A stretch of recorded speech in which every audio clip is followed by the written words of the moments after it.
Hôtel pas tous, bienvenue sur la chaîne des panafricanistes par essence, par conviction et par excellence. Celle des citoyens qui émitent par nécessité et obligation de combat. Nous sommes une chaîne qui n'est guidée que par nos ancêtres et rien que par les ancêtres qui appartiennent à l'égrégore du monde noir. Par conséquent, nous ne croyons en aucun Dieu venu de l'étranger. Toutefois, cette vidéo n'est aucunement destinée à inciter à la haine ou à la violence, car nous menons un combat qui est d'abord et avant tout spirituel, intellectuel et démocratique. Ensuite, il est politique, géopolitique et géostratégique, contre l'impérialisme, le colonialisme, le néocolonialisme et l'endocolona, qui sont tous qualifiés de crimes contre l'humanité. Nous menons ce combat sur la base du principe fondamental que nous avons hérité de nos ancêtres kémites, qui est celui de la Mahat, c'est-à-dire solidarité, vérité et justice. Vous êtes donc en droit de connaître la vérité et nous avons l'obligation de vous dire la vérité, rien que la vérité, afin que justice soit rendue au continent africain. C'est notre modeste contribution dans cette noble lutte en faveur de la souveraineté, la dignité, la solidarité et l'unité africaine. C'est exactement ça que nous appelons le panafricanisme. Bien-aimés frères et sœurs, les États-Unis sont en train de négocier avec la Côte d'Ivoire, le Ghana, le Bénin, le Togo, tous les pays du golfe de Guinée en quelque sorte, pour avoir des bases militaires, pour installer des drones, pour surveiller ces pays. Ils disent là pour surveiller l'avancée des terroristes dans ces pays, Al-Qaïda et l'État islamique. Je vais vous dire une chose. Je vous ai déjà dit que la diplomatie ne rime pas avec les armes. La diplomatie ne fait pas bon ménage avec les armes. Vous comprenez? Je crois que si les États-Unis étaient sérieux, si Joe Biden était sérieux, c'est là où, vous savez, surtout quand vous avez affaire aux démocrates, c'est même pas la peine. Chaque fois qu'il y a des démocrates au pouvoir, c'est grave pour l'Afrique. Les autres font la même chose, mais avec un peu de respect, de dignité, de finesse. Oui, c'est incroyable. Obama est venu, c'est la catastrophe. Bill Clinton est venu, c'est la catastrophe. Là maintenant, Joe Biden arrive, c'est mal lancé. C'est-à-dire que les Africains, c'est leur cible. Il faut détruire l'Afrique. À quoi ça sert de nous apporter des drones dans le golfe de Guinée, si ce n'est pas pour contrôler le golfe de Guinée, contrôler les matières premières, contrôler les relations, les partenaires que nous avons et tout. Ils ont échoué en Ukraine. Regardez en Ukraine, ils ont abandonné l'Ukraine. Le New York Times vient de dire, dénoncer, de dire ouvertement à l'Ukraine. On ne vous donne plus de missiles antimissiles. Donc vous ne pouvez plus vous protéger des missiles russes. Ça, ce sont des gens qui viennent pour venir protéger l'Afrique. Mais attendez, les dirigeants africains, qu'est-ce qu'ils ont? Qu'est-ce que les dirigeants africains ont dans leur tête? Comment peuvent-ils tout le temps se faire avoir comme ça? Comment peuvent-ils tout le temps se faire enculer? On vient vous dire, non, bon, écoutez, nous, on vient ici pour vous protéger. Et les gens pensent que, ah oui, merci, oh, venez, on va signer. Tout le temps, c'est comme ça on a les pays africains, depuis 1960. Il suffit qu'on vienne leur faire une petite promesse. Oh, il y aura de l'argent qui va venir. Oh, on va créer 10 emplois. On va créer 100 emplois. Allez, ça y est, ils s'affolent. Les pays africains ont oublié que Al-Qaïda, État islamique, c'est la création des Américains. Et où? Au Qatar et en Arabie Saoudite. C'est la création des États-Unis d'Amérique. Ils ont expérimenté ça un peu partout, y compris aux États-Unis. Et maintenant, on prend ça, on a déversé en Libye d'abord et dans le Sahel. Le Sahel est en train de se retirer, de se débarrasser de ça. Je vous ai dit une vidéo, je vous ai sorti une vidéo la dernière fois où je disais que, mais attendez, je parlais de l'attaque de Djibo. J'ai dit, mais comment on peut mobiliser 3000 terroristes pour attaquer la ville de Djibo? Comment? S'il n'y a pas l'aide des pays voisins. C'est-à-dire que s'ils ne viennent pas des autres pays qui sont autour de, comment vous appelez ça, du Burkina Faso. Comment? C'est pas possible.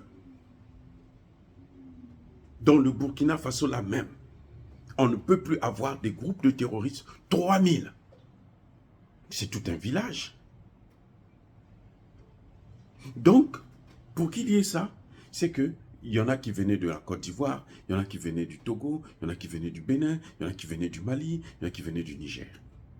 Ceux du Mali, du Niger, ce sont ceux qui sont perdus. Ils n'ont plus ils ne respirent plus. Partout là où ils passent, ils sont traqués. Et ceux qui venaient de la Côte d'Ivoire, du Ghana, ce sont ceux qui étaient entretenus. Et ils ont préparé l'opération On va ensemble. Parce que l'objectif, c'était prendre Djibo, s'installer, faire de Djibo ce qu'ils avaient fait du nord du Mali. Voilà l'objectif qu'ils avaient avant. Vous voyez, ça veut dire que je ne comprends pas. Et maintenant, comme tous les jours qui passent, il n'y a pas un seul jour où au moins un terroriste n'est pas neutralisé. Au Burkina Faso, au Mali, au Niger.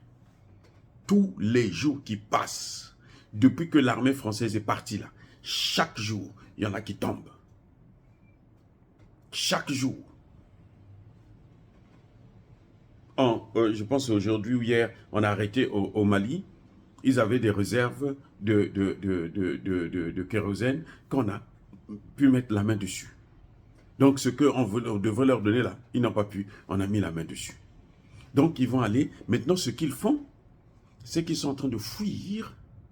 On est en train de les amener vers les pays du Golfe, c'est-à-dire la Côte d'Ivoire, le Togo, le Bénin et autres. Vous voyez, le Togo a été frappé récemment par le terrorisme. Pourquoi?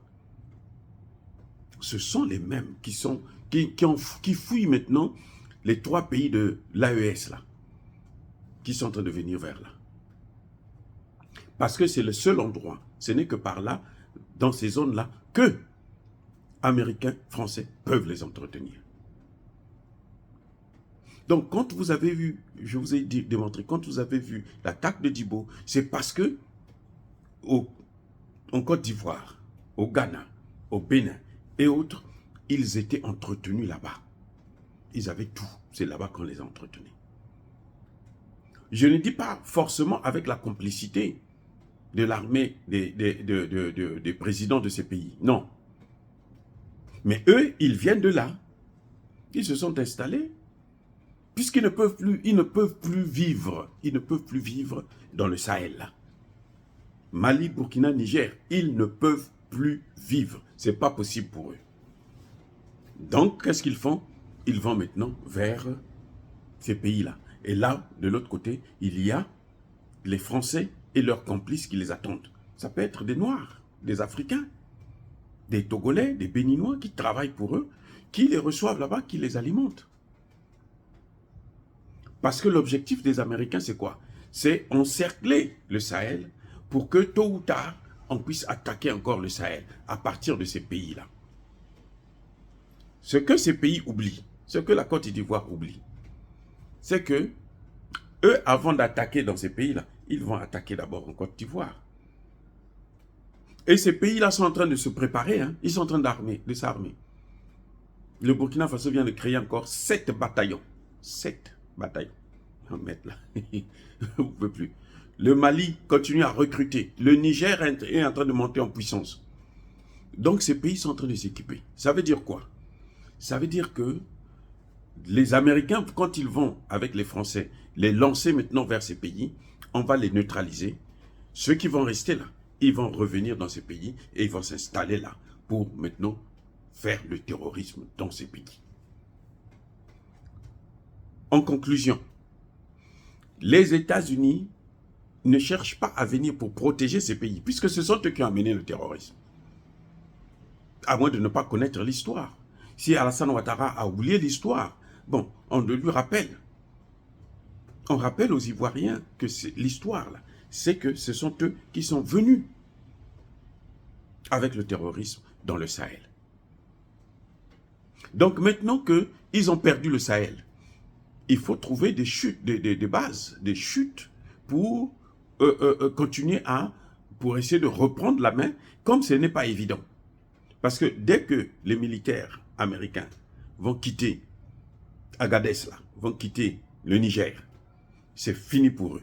Le Sahel, ils n'auront plus de contrôle. Mais tant qu'ils seront au Niger, ben ce sont eux qui vont détruire le Niger. Ils vont détruire le Niger. Ils vont le détruire. Ça, il n'y a pas de doute là-dessus. Parce que nous, le Premier ministre Zen l'a dit, et je suis d'accord avec lui sur ce point, la coopération, c'est une coopération économique, pas militaire. Pourquoi les États-Unis ne proposent pas aux militaires, à l'armée ivoirienne, de leur vendre leurs drones? Bon, écoutez, nous on vous vend des drones, comme ça vous allez protéger votre zone. Pourquoi c'est à eux, attendez, c'est à eux de prendre des militaires pour venir avec eux dans ces zones-là et puis assurer la sécurité? Mais qui va assurer la sécurité chez eux-mêmes? Qui leur donne le droit de venir assurer la sécurité des autres? Mais maintenant, les militaires ivoiriens, ils vont faire quoi? Quel est leur travail? Ils servent à quoi? Si moi j'étais Alassane Ouattara ou Patrice Talon, j'allais lui demander, bon, écoutez, vendez-nous vos drones, et puis nous on va faire le travail. Nous avons des militaires. On est fort dans les drones là, c'est le système informatique. Donc la formation, ça va être très facile. Vendez-nous les drones, et puis nous on va faire le travail. Parce que si c'est eux qui viennent, ils vont affaiblir, s'ils sont en train d'affaiblir nos armées. Vous voyez comment le Mali et le Burkina Faso, les armées étaient faibles. C'est maintenant qu'ils ont repris, qu'ils deviennent maintenant des armées. S'il y a quelqu'un d'autre qui assure la sécurité, le travail régalien que vous devrez faire, c'est quelqu'un d'autre qui le fait. Mais à quoi vous servez? À rien. Peut-être à des coups d'État. Donc il faut s'attendre à ce que dans ces pays-là, il puisse y avoir des coups d'État. Parce que les militaires ne vont pas rester aussi comme ça là, ils sont payés à ne rien faire. D'autres gens assurent leur sécurité. Ça n'a aucun sens, aucun. C'est-à-dire que les Américains sont en train de jouer. Ils n'ont pas pu assurer, vous savez, ils n'ont pas pu assurer la sécurité de l'Ukraine. Regardez ce qu'ils ont fait au Soudan. Les amis, arrêtons. Il faudrait qu'on arrête, nous les Africains. Il faut qu'on arrête. Nos dirigeants doivent maintenant se ressaisir. On les a assez observés, mais ça suffit. Je dis bien ça suffit. Parce que plus nous allons continuer comme ça, là, plus vous allez voir ce qui va se passer. Ce qui va se passer, ça va être terrible. On ne pourra pas arrêter ça. Et les Américains, ils s'en fichent. Vous savez, la guerre en Ukraine, l'aide américaine, 80% de l'aide américaine vis-à-vis de l'Ukraine n'est pas sortie de l'Ukraine, c'est resté aux États-Unis. Attendez, je reprends. C'est-à-dire que si les États-Unis ont donné 100 $ à l'Ukraine, 80 $ restent ici aux États-Unis. C'est 20 $ qui vont en Ukraine. 20. Allez-y comprendre. Donc n'attendez pas quoi que ce soit de ces gens. Vous devrez lire l'histoire, vous devrez comprendre. J'espère que Alassane Ouattara, pour une fois, sera lucide. Parce que la Côte d'Ivoire ne lui appartient pas. Ni même le Burkina Faso. Parce que le Bénin n'appartient pas à Patrice Talon. Ce n'est pas parce qu'il gouverne. Le Togo n'appartient pas à Yadema. Même s'il est là depuis longtemps, ça fait maintenant plus de 50 ans, de père en fils. Mais ça ne leur appartient pas. Ça appartient aux Togolais. Et il faut qu'ils arrêtent de jouer avec la vie des Togolais, des Béninois, des Ivoiriens et bientôt des Sénégalais. Là, ils ne parlent pas du Sénégal parce qu'il y a des élections. Ils attendent que leurs hommes puissent prendre le pouvoir. Et puis ils viendront sur la table et dire, bon, tu es maintenant élu, maintenant donne-nous ça. Alors, bien-aimés frères et sœurs, dire cela, c'est inciter à la haine ou à la violence. Non, il y a pas colère, veille à malin. Encore une fois de plus, soyez bénis. Je persiste et je signe. Soyez abondamment bénis par le Dieu des Kémites et par nos ancêtres angélisés. Mais que tous ceux qui persécutent le continent africain le pillent et le déstabilisent, qu'ils soient noirs, blancs, chinois, arabes, indiens, juifs, qui qu'ils soient punis, maudits, foudroyés, neutralisés, écrasés, effacés par le Dieu des Kémites et par nos ancêtres angélisés. Vive l'Afrique éternelle, j'ai dit et j'assume.